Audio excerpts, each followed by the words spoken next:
All right, let's talk about sports and deviance. This lecture is going to be mostly discussion focused, less about breaking new ground and more about getting all of your thoughts and opinions on the perhaps callousing or the degrading of moral values the longer that you're in sports and how we all feel about that.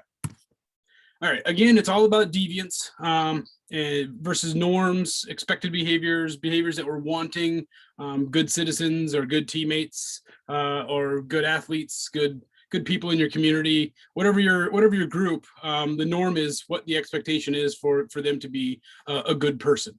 The problem is, of course, that we see all kinds of deviance as the norm in sports. So we have the norm of violence and aggression, going after the ball or being extra physical with players, coaches and players pressed to the edge of cheating, sometimes going over that edge. The old maxim, if you ain't cheating, you ain't trying. Winning is all that matters, which produces all sorts of conflicts of where we overlook domestic abuse, drug abuse, cheating, because if the athlete or the team can win, it doesn't really matter. As long as they're winning, all of those other things can be either swept under the rug or dealt with and sort of out of the spotlight. So this brings us to our first discussion prompt about Lance Armstrong. All right, so for those who don't know, you can do a quick Google search. Lance Armstrong is an American cyclist who won a bunch of Tours de France. Found out that he was cheating, but the argument was effectively that everyone in cycling cheats. Everyone uses performance-enhancing drugs to reduce their recovery time or enhance their workouts and make them better cyclists. So the idea, again, is that everyone is cheating. The question I want you to discuss for discussion prompt number 5 is, whom exactly was cheated by Armstrong? So let's go along with him and agree that everyone in cycling was cheating, or most, or at least the top maybe 25 cyclists, the ones that had the best chance at winning, were all also doping up. So who exactly was cheated by Armstrong? Is it the fans? They still got the entertaining. Is it the media? Talk about who's actually losing in this situation, in this scenario. Along with that, do we actually care if an athlete shoots up? So if we can just accept it and maybe remove rules of anti-doping or whatever the rule might be, do we care if athletes shoot up and give us tremendous entertainment? They've already received tons of enhancements their entire life that fall within the rules. So extra training, extra nutritionists. If we're thinking about the most elite athletes, they've already received tons of enhancements and advantages over the average human being. So why do we draw the line here at certain chemicals or certain drugs? So those two items. So who was cheated by Armstrong? And then second, do we really care? Do we care if athletes shoot up? All right, head over to the discussion prompt, and then once you're done with that, come on back. Okay, continuing on with our conversation. Ethical dilemmas of the just win baby mentality. Winning isn't everything, it's the only thing. Most famously quoted by Vince Lombardi, but Henry Russell Red Sanders is the first one to coin that. And the overall view is that there's a morally distorted view in sports, and we'll get to this more with our moral reasoning assessment that you all have taken. But if we're have that mindset, the winning isn't everything, is the only thing, or we're the quote from the reading of the morally distorted view in sports, I want you to discuss that for just a little bit. Are sports morally distorted? And if so, do you care? So by moral distortion, it'd be winning over maybe kicking someone out of the league if they're a convicted domestic abuser, or if they've been caught cheating. So the moral distortion comes with winning over everything else, over being a decent human and following the rules. Are sports morally distorted? And if so, do you care? Is it a problem? So you might argue that it's not, and that's okay. You might see it as a moral distortion as a problem. That's okay too. Take a second to pop back over to your discussion prompt, and then come back when you're done. All right, continuing on our series of discussion prompts, we're going to focus in on football.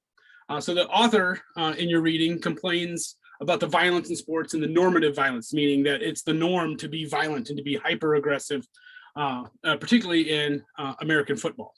So the discussion prompt number 7, are we fooling ourselves? Football is a violent sport. In some ways, football is as much of a blood sport as boxing. So the fooling ourselves would be trying to adjust the rules and minimize the amount of contact or hits that are happening or the harm that's coming to the body. So fooling ourselves would be thinking that football can be anything other than ultimately a violent sport. So the better solution then would just to be not to play football. So are we fooling ourselves trying to do just rule changes and reduce the culture of violence within sports largely, but also football specifically? And again, it's as much of a blood sport as boxing. Why do we care if football is a violent sport? If athletes themselves are opting into it, it's no one's forcing people to play football. If the athletes are making that choice, why do we care? Hop over to your discussion prompts or your discussion post and then get that written up and then come on back. All right, so the large overview of this behaving badly, this culture, and again, we'll continue to talk about this in the next couple slides, but players, coaches, fans, parents, doctors, organizations, everyone associated with sports has examples of where they're behaving badly. Players pushing themselves too far, drug enhancements, illegal equipment, cheating within the game, maybe just trash talking or poor social etiquette if we were outside of the arena of play. Coaches have similar behaviors where the ends justify the means. Winning is the only thing that matters. Fan behaviors, there's 1,000 examples of fans behaving badly, booing opponents, throwing things at opponents and refs, cheering when people get injured. Parents, also a number of examples. Lack of perspective, pushing their kids too far, too fast, thinking their second grade shortstop is the next Derek Jeter, and therefore they'll do everything in their power to influence the game, the coaches, other teammates, the leagues, to give their player an advantage. Doctors and trainers, even for the organizations themselves, especially for the organizations themselves, have a conflict of interest where they're perhaps pressured to get athletes back onto the field before they're medically ready, but then also have an obligation to their patient, who is the athlete, to make sure that they are healthy and fit.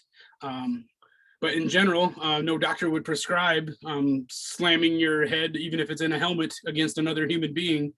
So there's this weird sort of polarized of for the doctor trying to get a player equipped to go play for the game, get them signed off to go, but also trying to actually care for the human being that's the patient.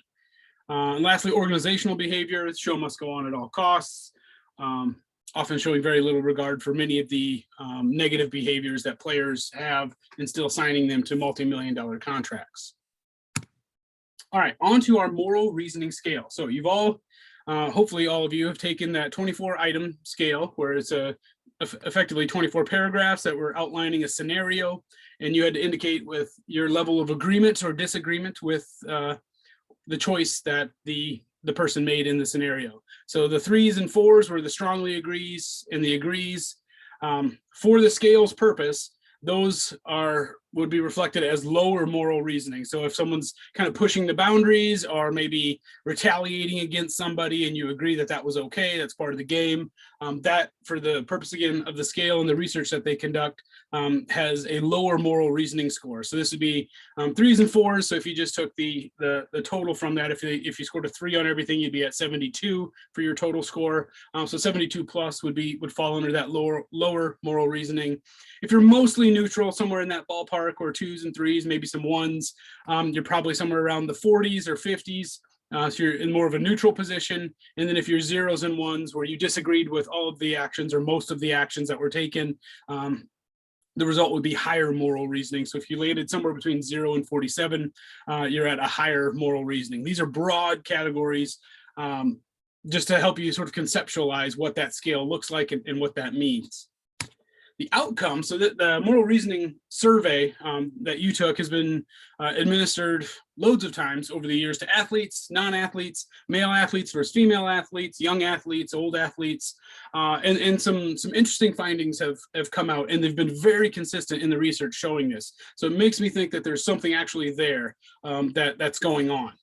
So the statistics show over and over and over again that athletes have lower moral development than non-athletes. So they are more inclined to say it's okay when someone pushes perhaps over a rule or pushes the boundaries a little bit too far or retaliates within a competitive environment. So they have, again, that on that scale of the 0 is strongly disagree and 4 is strongly agree, athletes tend to have the lower moral development compared to non-athletes. Male athletes are the worst compared to female athletes and non-athletes of both genders. Study also shows that the longer you're in sports, the worse your moral development is. It shows that about every 3 years, you drop down a little bit in your moral reasoning. So again, the idea here is that your sports is sort of callousing you, making you more and more okay with pressing the limits, pushing over the limits perhaps, moving maybe a little bit toward dirty play or getting an advantage over an opponent, whether it's a fair advantage or an unfair advantage. Also, this research shows that athletes in team sports are worse on this moral reasoning scale than individual sports. So something like golf, for example, would be an individual sport. I know they compete in teams, but the actual play is an individual activity versus something like basketball or soccer or football where you're competing alongside a team. Team sports typically show to be worse in terms of moral development than individual sports. All right, for your 8th discussion prompt, I'd like you to respond to this. So I'm guessing, I haven't looked at your results yet. I'll also check those out and give those back to you once they all get tallied. How do you respond to the findings over the years that athletes are morally lesser than non-athletes? So again, this is a moral development scale. It isn't necessarily about other aspects of life, of other character development issues of maybe discipline and hard work and like team values and things like that, or being a good teammate. But in terms of this scale, the findings over and over again are that athletes score as morally lesser than non-athletes. Respond to that. How do you think about that? How does that make you feel? Perhaps you were one that scored a bigger number and therefore had that lower moral development. So talk about that for your discussion prompt number 8. Okay, and then perhaps an embodiment of the callousing or the shift over years is the Joe Paterno case. So it's been a few years now. So for those who aren't familiar, Joe Paterno was a beloved head coach at Penn State, took Penn State's football program from almost nothing to an economic, cultural, and academic powerhouse. Penn State was winning championships, and the university itself was booming. The city was booming. The region, which may have had some economic challenges otherwise, was able to sort of thrive.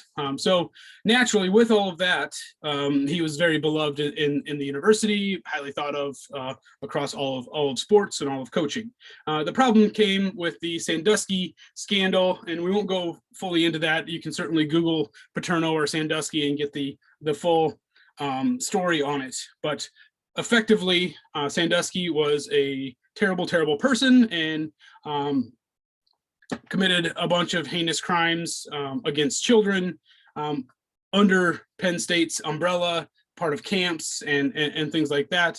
And Paterno and the university administration knew about it, but they did their best to keep it under wraps. So again, the argument here, if we're tying it back to that moral reasoning, is that the longer Paterno and the admins were tied in with sports and Paterno was in football for decades, the more we start to get this sort of warped view of winning is winning at all costs versus other incredibly important issues.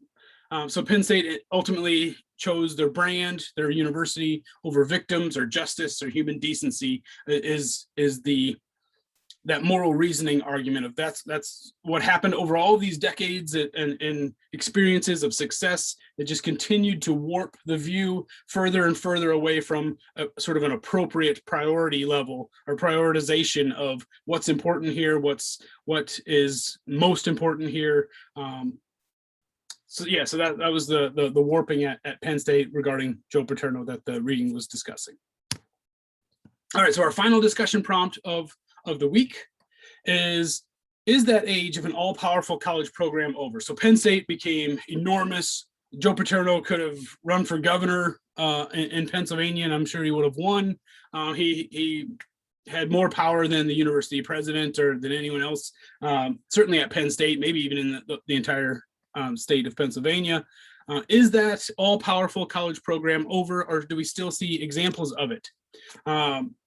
Examples, you might think of some in our major athletic programs around the country of maybe a head coach that is sort of the ultimate in terms of power at that university. And do we have any examples of programs or coaches controlling or covering up misdoings, trying to hide things, sweep things under the rug? Do we have any recent examples of that? And then lastly, are there solutions to safeguard against that, where a coach has become so powerful, usually through winning championships, that their control and their decisions go oftentimes unchecked by others in the university? What solutions might we have for controlling against that all-powerful college program? All right, and that is it for the week. Once you're done with your final discussion prompt, hit submit and you are good to go.